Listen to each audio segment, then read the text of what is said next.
Praise the Lord. जय ख्रिस्त सगळ्यांना. आणि जे काही परमेश्वराने आपल्याला दाखवलेलं आहे आणि परमेश्वराच्या इच्छेनुसार जो पुरुष चालतो तो धन्य असं म्हटलेलं आहे. आणि आजच्या या धकाधकीच्या जगामध्ये आपण अनेक मेसेजेस ऐकतो, अनेक संदेश ऐकतो, परंतु त्या वचनावर मनन करण्याचं आपण विसरून जातो. आणि मनन आपल्या लक्षात राहावं, ते वचन आपल्या लक्षात राहावं, वचन आपल्याशी बोलावं आणि वचनातून अर्थ प्राप्त होऊन आपण अधिक पवित्र आत्म्याच्या समीप जावं, परमेश्वराच्या समीप जावं आणि अद्भुतरित्या त्याचे आशीर्वाद मिळवावे. कारण आजचं जग हे गोंधळलेलं आहे आणि या गोंधळलेल्या जगामध्ये आपण अनेक गोष्टी ऐकतो, अनेक गोष्टींचं विवेचन करण्याचा प्रयत्न करतो. पण ते करत असताना घाई गडबडीमध्ये आपण स्वतःला विसरून जात आहोत की मला त्या वचनाद्वारे आशीर्वाद मिळतोय का, मी त्याच्यावर मनन चिंतन करतोय का. कारण स्तोत्रसंहिता पहिला अध्याय आणि दुसऱ्या वचनामध्ये खूप छान सांगितलंय की जो पुरुष परमेश्वराच्या नियमशास्त्रात रमतो, त्याच्या नियमशास्त्राचे रात्रंदिवस मनन करतो, तो धन्य आहे. जर आपल्याला धन्य व्हायचंय, मनन आणि चिंतन करायचंय आणि त्या परमेश्वराच्या अधिक समीप जायचंय, तर आपल्याला चिंतन आणि मनन आणि ध्यान करणं खूप आवश्यक आहे. त्या वचनाचा मतितार्थ शोधणं आवश्यक आहे, ते समजून घेणं आवश्यक आहे. ते वचन माझ्याशी बोलतंय का ते समजून घेणं आवश्यक आहे.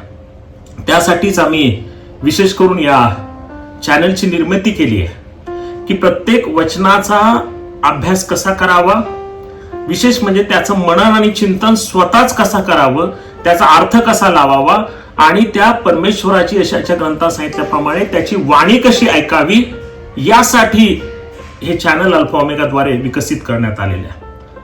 आपल्या सगळ्यांना हे गुण आम्हाला सापडलंय की जर तुम्ही एखाद्या वचनावर मनन आणि चिंतन कराल तर परमेश्वर तुम्हाला भरपूर आशीर्वाद देतो, त्याचा पवित्र आत्मा आपल्याला प्राप्त होतो, अनेक गोष्टी आपल्याला प्राप्त होतात आणि त्याच्या समीप आपण अधिक जातो.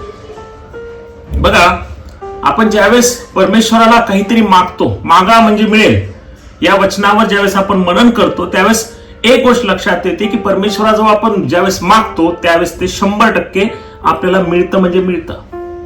पण कधी त्याचा अर्थ समजून घेणं आवश्यक आहे की मागा कशा प्रकारे मागायचं आहे आणि ते मिळणार कसं आहे. हा विश्वास, ठाम विश्वास परमेश्वराने आपल्याला दिलेला आहे. या वचनांवर आपलं मनन आणि चिंतन व्हायला पाहिजे, या वचनावर आपल्याला चांगल्या रीतीने बोलता आलं पाहिजे. यासाठी शुद्ध मराठीमध्ये आपण मनन आणि चिंतन संपूर्ण महाराष्ट्रातल्या ख्रिस्ती समाजापर्यंत पोहोचवणार आहोत की कशा प्रकारे मनन आणि चिंतन करावं, कशा प्रकारे वचनावर ध्यान करावं, कशा प्रकारे वचनाचं चिंतन करावं. कारण प्रभू येशू ख्रिस्त चिंतन करत होता, मोशे चिंतन करत होता, मनन करत होता. त्याचबरोबर अनेक अशा गोष्टी त्या एकेका व्हिडिओमध्ये आम्ही तुम्हाला सांगणार आहोत की कोण कोण बायबलमध्ये चिंतन करत होतं, कशा प्रकारचं चिंतन करत होतं, कशा प्रकारे एकांतवासामध्ये तो जात होता आणि त्या परमेश्वराशी समीप होऊन तो अधिक परमेश्वराला शी बोलणे आणि त्याच्याकडून आशीर्वाद प्राप्त करून घेणे. प्रियानो, आज तीच गरज आहे. ह्या गोंधळलेल्या मनस्थितीमध्ये मानसिक दृष्ट्या आपण त्रस्त झालेलो आहोत, दुःखी आहोत, निराश्रित आहोत. अनेक गोष्टी, अनेक जण गोंधळतो, अनेक जण आपला गैरफायदा घेतो, अनेक जण आपल्या दुःखावर काहीतरी वेगळंच बोलण्याचा प्रयत्न करतोय, कोणी काहीतरी प्रॉफेसी करतोय आणि त्यामध्ये आपण गुंतून जातोय. पण आशीर्वाद तर वचनात आहेत. त्या वचनातून आपल्याला आशीर्वाद मिळवायचे, साधे आणि सोपे आशीर्वाद आहेत. त्या वचनातूनच, त्या वचनाच्या मननातूनच तुम्हाला आशीर्वाद मिळतील, हे तुम्हाला मी खात्रीलायकरित्या बायबलनुसार सांगतोय. जर वचनातून तुम्हाला आशीर्वाद हवे असतील प्रियांनो, तर फक्त एवढं करा की ते वचन वाचा, त्यावर मनन आणि चिंतन करा. ते कशा प्रकारे मनन आणि चिंतन करता येतं हे सुद्धा आम्ही प्रॅक्टिकली शिकवणार आहोत. कशा प्रकारे मनन आणि चिंतन करावं, कशा प्रकारे प्रभू येशू ख्रिस्ताच्या अधिक समीप आम्ही जावं, हे सगळं काही तुम्हाला येणाऱ्या काही व्हिडिओज मध्ये शिकवलं जाईल. रोज हे करत राहा. जे आम्हाला आशीर्वाद मिळाले ते परमेश्वर तुम्हाला सुद्धा आशीर्वाद प्राप्त करून देईल. इथं कोणीही तज्ञ नाही, तो एकच तज्ञ, तो म्हणजे माझा प्रभू येशू ख्रिस्त. आणि प्रभू येशू ख्रिस्ताच्या वचनावर कशा प्रकारे आपण मनन करावं, चिंतन करावं, स्वतःचं आरोग्य तर सुधरेलच, मानसिक आरोग्य सुधरेल, परमेश्वराच्या अधिक आपण समीप जाऊ, आपल्या आध्यात्मिकतेमध्ये वाढ होईल, आपल्या पापापासून संरक्षण होईल, दैनंदिन जीवनामध्ये आपल्याला एक नवीन मदत मिळेल, आशा आणि धैर्य आपल्या जीवनामध्ये निर्माण होईल. एवढी ताकद ह्या मनन आणि चिंतनामध्ये आहे.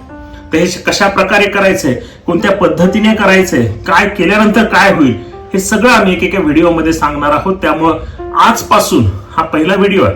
आणि यातून आम्ही एवढंच सांगू इच्छितो की मनन आणि चिंतन आणि बायबल मधल्या प्रत्येक वचनावर आपण शांत डोक्याने विचार करणं आणि मनन आणि चिंतन करणं हे खूप आवश्यक आहे. ज्यावेळेस तुम्ही हे कराल त्यावेळेस त्याची स्वर्गीय आशीर्वाद मिळेल, तुम्हाला धैर्य मिळेल, तुमचं दुःख दूर होईल आणि अद्भुतरित्या तुमचं मानसिक शारीरिक आरोग्य तुम्हाला मिळेल आणि मोठी शांती तुम्हाला प्राप्त होईल.